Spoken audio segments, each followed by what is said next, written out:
Hey everybody, JP Hoffman here with the Liberty Projects. I'm here at Shiloh Ranch. And, you know, for all you trolls out there and people wondering how to do magic tricks, the coolest way to get horses to sit around you when you have to sit in their stall or they're actually turnout, you put hay on the ground and then they come around you. So that one's for free. You guys don't have to sign up for a membership for that one. Anyway, I'm sitting again. Yes, you guys know I've been injured. I have structural and I've had other things. So for you that know me, thanks for the prayers and all that. I appreciate it. I am getting better. I can walk now and those kind of things. So we're going to continue on with the story of Oakley. And so what had happened is the herd that's by our ranch, it's literally only 15 minutes away, but if you guys have looked at that herd, the Red Rock HMA, there's a lot of chrome in that herd. There's a lot of flashy colors. Their size isn't bad compared to a lot of other places in the state.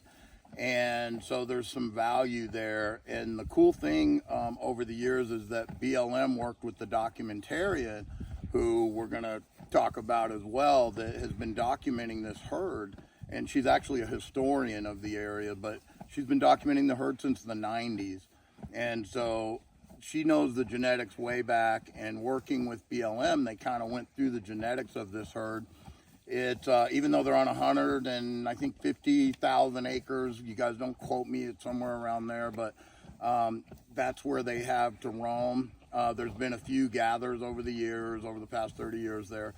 But working, they tried to keep those genetics intact, number one, and then also keep the line breeding and or inbreeding to a minimum, because that can create problems over time if it's not managed well. So they did a good job with that. Oakley was one of the ones, soon as she hit the ground, because of who her grandparents and her parents were, and we're going to go into more detail on that with the actual historian later.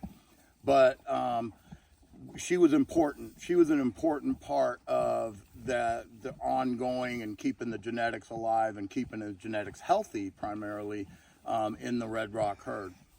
We had some VIPs at the ranch that day, the day that the incident happened.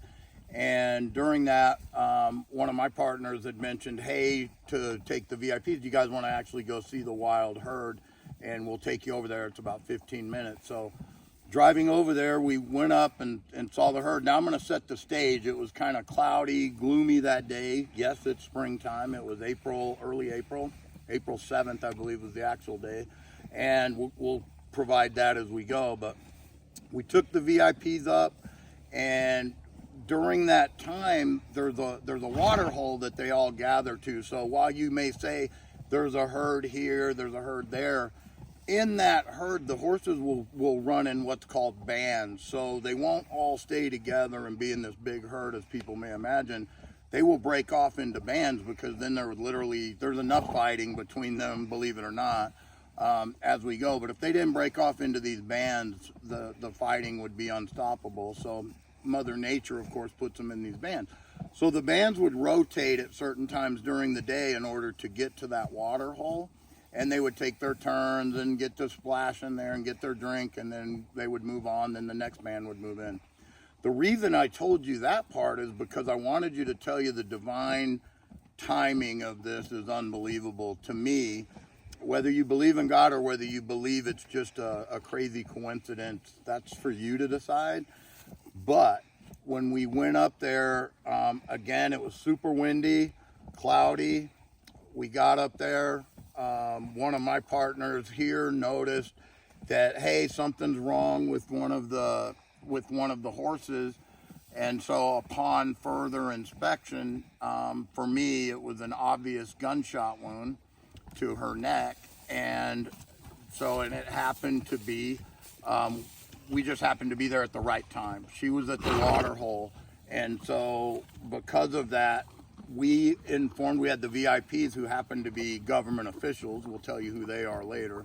However, we notified BLM, who we know those people, and BLM, to their credit, took swift action and determined that because of Oakley's importance to the genetics and her being born, keep in mind she's a yearling, So, you know, she's big, she's getting there, but she's like, you know, 500, 600 pounds. She's probably 500 pounds at the time we got her.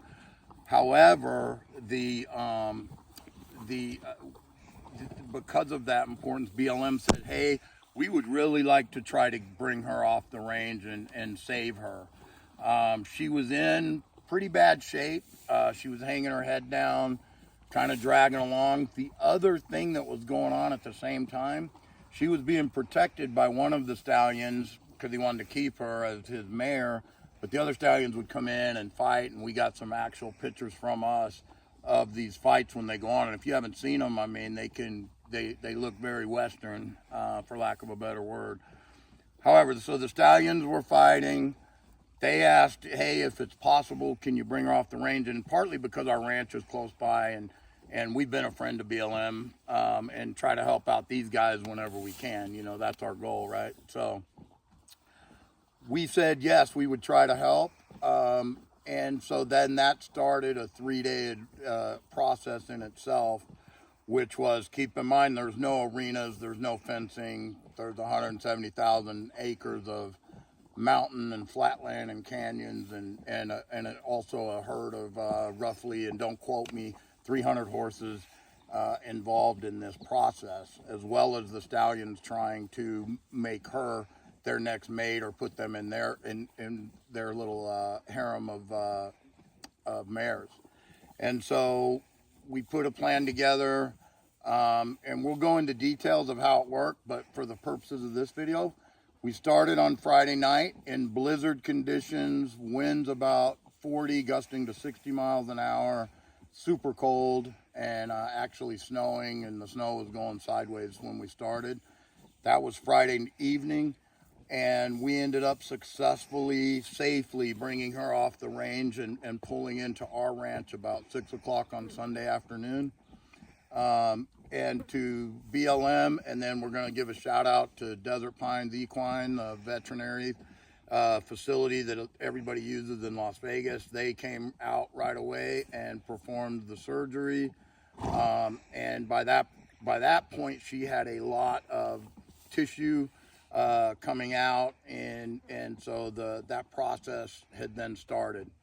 As you know, from April 7th to now, where we're almost mid-June, you know, it's been let's say roughly 6 weeks. She's made some tremendous progress, but she still has a ways to go and can still use your prayers.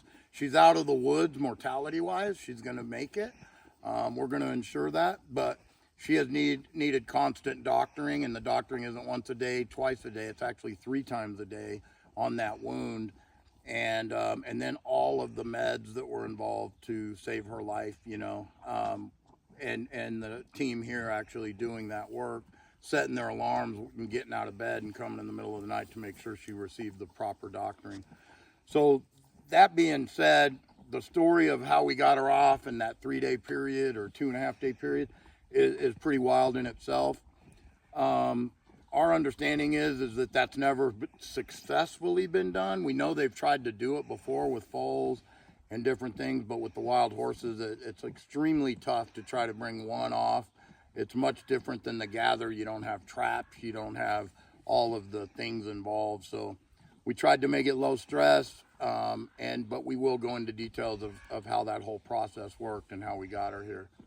But that's the bombshell. The cool thing is we will go into more stories on her genetics and that history, but we're going to have the documentarian actually do that herself, and we'll do it kind of in an interview format with us and her. So we look forward to continuing that story, but we thought it was one of the good news stories out there that we wanted to share with you. Hey guys, so here you go, range name Oakley, so you guys will see, but as you can see, here she is, beautiful, and real quick,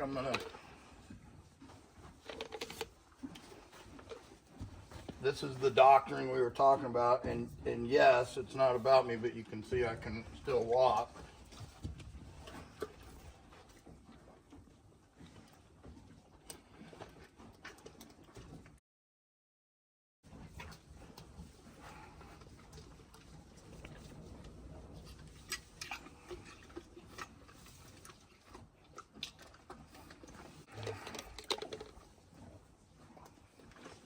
This is a good one.